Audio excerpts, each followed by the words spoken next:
దేశవ్యాప్తంగా పార్లమెంట్ ఎన్నికలకు ఆంధ్రప్రదేశ్, ఒడిశా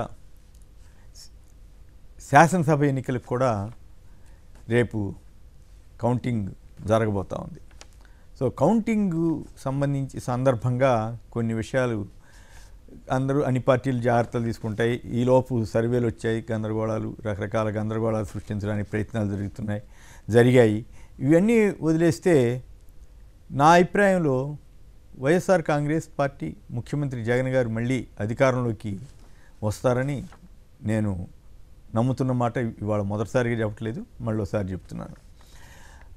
జగన్ గెలవటం అంటే జనం గెలవటం, జగన్ గెలవటం అంటే న్యాయం గెలవటం, జగన్ గెలవటం అంటే పేదలు గెలవటం, జగన్ గెలవటం అంటే ఎల్లో మీడియా చేసిన దుష్ప్రచారాలు ఓడిపోవటం, జగన్ గెలవటం అంటే అబద్ధాలకి చెక్ పెట్టినట్లు. ఎన్ని రకాల అబద్ధాలు, ఎన్ని రకాల విచిత్రమైన పరిస్థితి ఏంటంటే గతంలో ఏ రాజకీయ పార్టీ కూడా, అధికారంలో ఉన్న ఏ రాజకీయ పార్టీ కూడా ఇంత తీవ్రమైనటువంటి ఇబ్బందులు పడలేదు. వ్యవస్థల నుంచి, ప్రతిపక్షాల నుంచి రకరకాలుగా. చివరికి అధికారం చేస్తున్నది జగన్ గారా లేక ప్రతిపక్షంలో ఉన్నవాళ్ళ అనేటువంటి పరిస్థితికి వెళ్ళింది. అన్ని వ్యవస్థలు, న్యాయ వ్యవస్థతో ఎట్లాంటి ఇబ్బందులు పడ్డారో ఇవన్నీ చూసాం. అట్లాగే ఇప్పుడు తాజాగా ఎలక్షన్ కమిషన్ తోటి ఎలాంటి ఇబ్బందులు ఎదుర్కొంటున్నారో చూసాం. దేశమంతా ఒక రూల్ ఉన్నా సరే ఆంధ్రప్రదేశ్లో ప్రత్యేకమైన ఒక రూల్ పెట్టి దొంగ ఓట్లని ఎలక్షన్ కమిషనే ప్రోత్సహించే పరిస్థితికి వెళ్తుందని ఎవరు ఊహిస్తాం? సో ఇవన్నీ కూడా సరే అందుకే పొత్తు పెట్టుకున్నారు తెలుగుదేశం వారు బీజేపీ తోటి అనే వాదన ఎట్లా ఉన్నప్పటికి కూడా, కానీ ప్రజాస్వామ్యానికి ప్రమాదం అలా వ్యవహరిస్తే, అలా చేస్తే ఎలక్షన్ కమిషన్ కానీ ఇతరత్ర కానీ.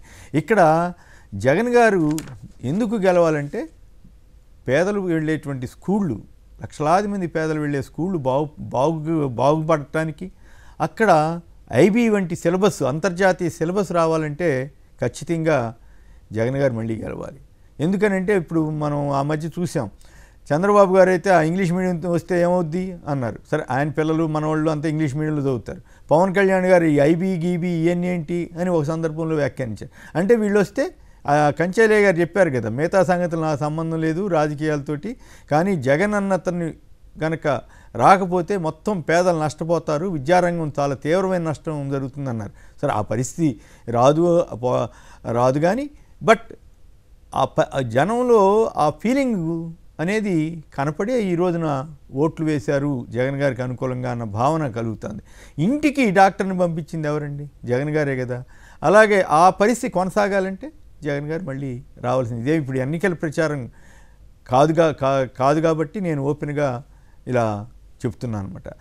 ఇదొక్కటే కాదు, వాలంటీర్ల వ్యవస్థ పెట్టి వృద్ధులను గౌరవించిన సమాజం ఎక్కడ ఉన్నదంటే ఆంధ్రప్రదేశ్లో మాత్రమే ఉంది. వృద్ధుల ఇళ్లకి వెళ్ళి పెన్షన్ ఇప్పించడం కానీ, ప్రజలందరికీ అవసరమైన పౌర సేవలు, ఏ సర్టిఫికేట్ కావాలన్నా కూడా ఎక్కడ అసలు ఇబ్బంది లేకుండా, రూపాయి ఖర్చు లేకుండా వాలంటీర్కి కాగితం ఇస్తే ఆయనే తీసుకెళ్ళి మొత్తం పూర్తి చేసి సర్టిఫికేట్ చేతిలో పెట్టే వ్యవస్థ భారతదేశంలో ఇంకెక్కడా లేదు.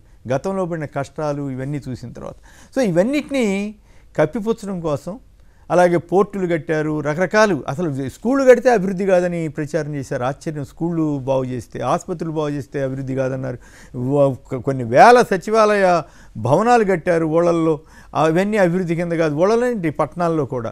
ఉదాహరణకి విజయవాడ తీసుకోండి, కనకదుర్గ గుడి దగ్గర వంతెన పూర్తి చేసింది, బెంజ్ సెంటర్ దగ్గర వంతెన నిర్మించి కేంద్ర సహకారంతో అనుకోండి స్టార్ట్ చేసి పూర్తి చేశారు రెండో వంతెన.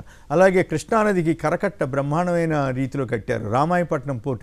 అంటే నాకు అర్థమైంది ఏంటంటే జగన్ గారు గట్టిగా సంకల్పిస్తే ఖచ్చితంగా చేయగలుగుతారు అనేటువంటి అభిప్రాయం నాకు కలిగింది. ఉద్దానం కిడ్నీ బాధితుల సెంటర్ చూసిన తర్వాత అది ఎంతో మానవత్వంతో కూడా పాలకులు ఉండగలిగితేనే చేయగలుగుతారు. మరి 14 ఏళ్ళు సీఎంగా ఉన్నారు చంద్రబాబు నాయుడు గారు, ఎందుకు చేయలేకపోయారు? ఉద్దానంలో అలాంటి ఆసుపత్రులు ఎందుకు పెట్టలేదు?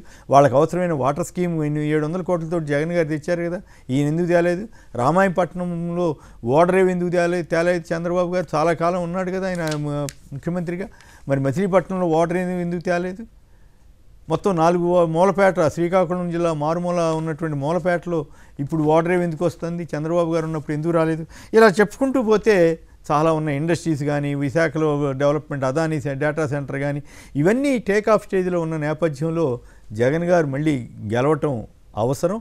ప్రత్యేకించి రామోజీరావు గారు, రాధాకృష్ణ గారు లాంటి మీడియా ఎల్లో మీడియా అనండి ఎంత దుర్మార్గ ప్రచారం చేసిందంటే అసలు అది ఒళ్ళు గొగురు పొడుస్తుందన్నమాట. ఇంత నీచంగా మీడియా వ్యవస్థలు సంస్థలు దిగజారిపోతాయా అన్న బాధ కలుగుతుందనమాట. నిజానికి నాకు వాళ్ళతోటి ఏమి తగాదే లేదు, వ్యక్తిగతంగా వాళ్ళంటే గౌరవమే, నేను అక్కడ కూడా పనిచేశాను. కానీ పూర్తి విరుద్ధంగా అసలు ప్రమాణాలను గాలికి వదిలేసి కేవలం తమ వ్యాపార ప్రయోజనాల కోసం చేసినటువంటి ఆ పరిస్థితి పోవాలంటే, ఒకవేళ పొరపాటున జగన్ గారు రాని పక్షం రాకపోతే వస్తారని నేను గట్టిగా 100% నమ్ముతున్నాను, అది వేరే విషయం. కానీ for a matter of discussion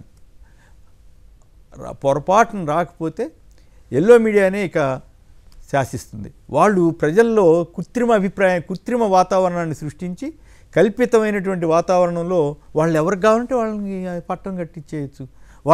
వాళ్ళు ఎదురుగా చేతులు కట్టు కూర్చునే వాళ్ళనే ముఖ్యమంత్రిగా ఉండాలని కోరుకునే పరిస్థితి ఏర్పడింది. సో ఇది దేశానికి సమాజానికి ఏమాత్రం మంచిది కాదు. ప్రజాస్వామ్యం బతికుండాలంటే, ప్రజాస్వామ్యం భద్రంగా ఉండాలంటే, ప్రజాస్వామ్యంలో ఈ రకమైనటువంటి పరిస్థితులు ఏది ఎల్లో మీడియాలో చేసినటువంటి అరాచకపు పోవాలంటే ఖచ్చితంగా జగన్ గారు గెలవాల్సిన అవసరం ఉంది. జగన్ గారు గెలుస్తున్నారని నేను నమ్ముతున్నాను. సో జగన్ గారు అంటే ఇక్కడ నాకేం చంద్రబాబు గారితో వాళ్ళతోటి వ్యక్తిగతంగా నాకేమి తగాదా లేదు, ద్వేషభావన ఉండాల్సిన అవసరం లేదు. కానీ ల్యాండ్ టైటిలింగ్ యాక్ట్ వంటి వాటిల్లో చంద్రబాబు గారు, పవన్ కళ్యాణ్ గారు, రామోజీరావు, రాధాకృష్ణ వీళ్ళంతా చేసినటువంటి దుష్ప్రచారం చూసిన తర్వాత ఇలాంటి వాళ్ళు గెలిస్తే రేపు ఆంధ్రప్రదేశ్ సమాజం ఏమవుతుంది అంటే అబద్ధాల సమాజానికి మనం మద్దతు ఇచ్చినట్లు అవుతుంది. కాబట్టి ఖచ్చితంగా ఆంధ్ర ప్రజలు అబద్ధాల వైపు ఉండరని, నిజాయితీ నీతి వాస్తవాల వైపు ఉంటారని, నిజాల వైపు ఉంటారని నేనైతే నమ్ముతున్నాను.